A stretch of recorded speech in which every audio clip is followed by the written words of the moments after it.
Hi guys! Welcome back to my page. Welcome back to my channel, Online Selling Tips and Techniques. So for today's video, pag-uusapan natin ang tungkol sa voucher. At bakit nababan ang isang account, shop man yan o buyer's account. So wag na natin patagalin. Let's go!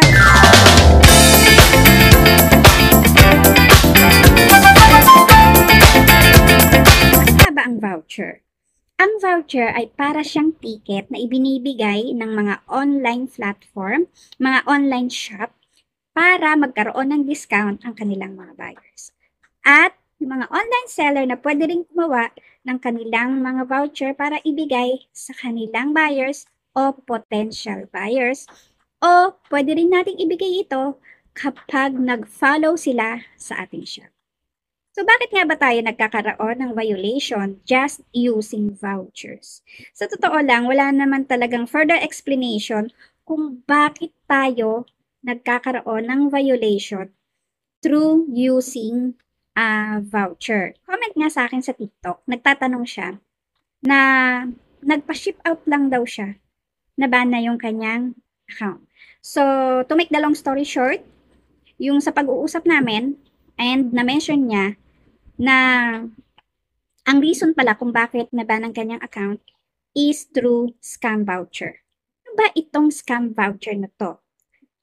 Parehas lang sila o same lang sila doon sa multiple use of voucher, abuse of using voucher, and scam voucher. So, papaano ba nagiging violation ang isang voucher kapag ginamit natin?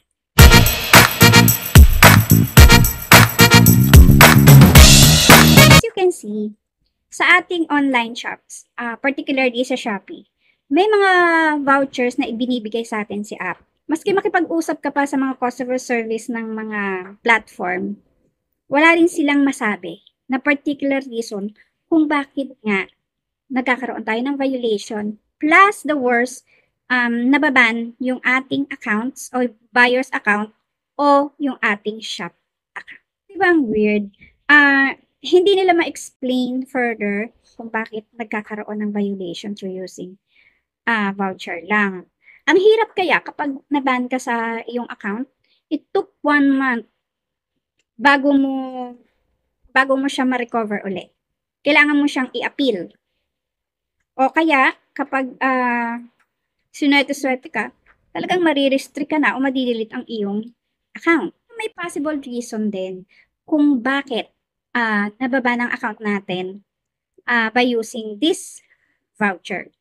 Possible reason. So, hindi talaga siya ang pinaka-reason.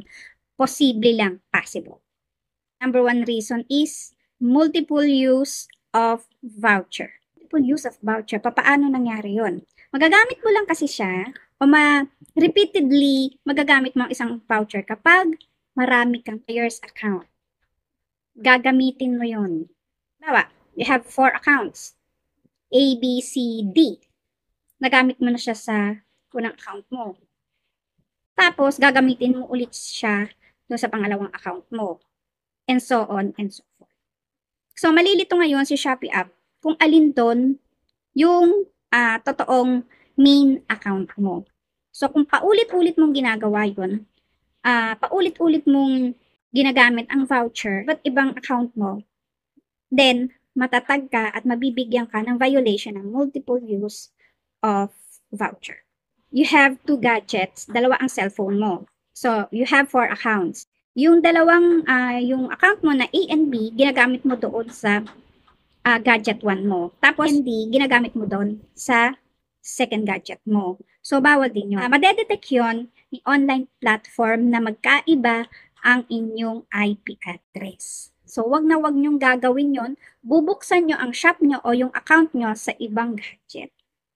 That's ipinagbabawal ng mga online shop. Kasi malilito pa rin si online platform kung alin doon ang ginagamit mo o madalas mong gamitin as your account sa inyong shop o sa inyong buyer's account. Hindi ka mamatag dun sa multiple use of voucher.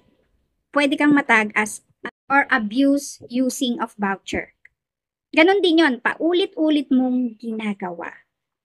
nag-check out ka using the voucher A doon sa main account mo, pagkatapos lilipat ka doon sa isang gadget mo, gagamitin mo ulit si voucher A doon sa second gadget mo. Pinaka mabilis na ban sa isang account, pinakamabilis maswerte ka na, 7 days. 7 days to 14 days o 2 weeks.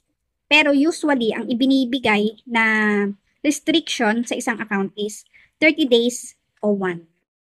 Na-ban na yung account mo doon sa isang gadget mo, tapos bubuksan mo na naman siya doon sa isang gadget mo. Ang worst nun, baka ma-ban pati ang gadget na ginagamit mo. Mas mahirap yun. So, kahit na anong open ng account mo, o kahit na anong palit mo ng account, yung IP address mo, nakaban na kay online platform. Siyang i-appeal after 2 weeks.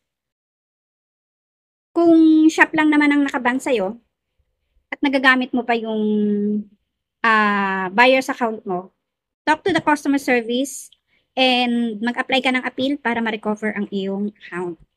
Kasi, mas mahirap kasi kung buyer's account ang nakaban sa'yo. Tapos seller ka pa. So, hindi mo siya magagawang i-report. Tinatanggal na nila yung restriction eh. Depende yan sa lalim o sa dami ng penalty na ginawa mo. Gusto nyo ng dalawang account. Kahit naman merong nakalagay doon na switch to your other account. Pero bawal. Bawal magkaroon multiple accounts. Pero nakalagay doon, add account. So, anong use nun, di ba?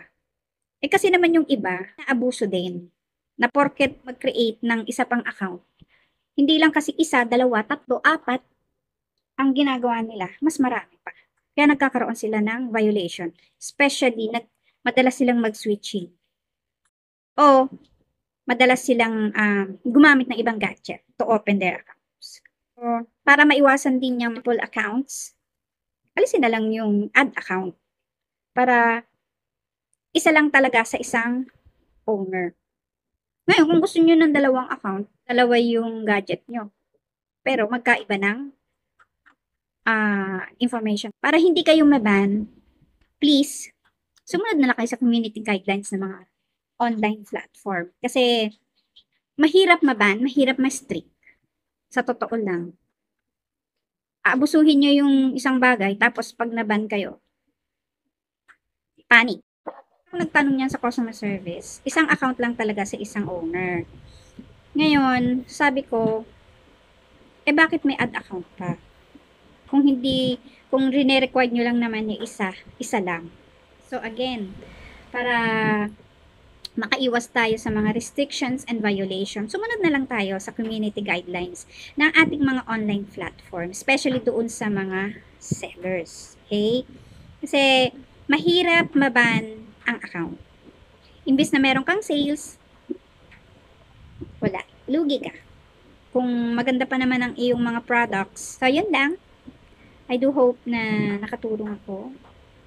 Hindi man malinaw kung bakit talaga nagkakaroon ng violation ang account natin, especially using of voucher. So, wala ring makapag-explain. Pero may possible reason naman. I do hope sana na pag-share din ako to enlighten yung iba nating mga sellers and buyer. So, thank you for watching. Bye!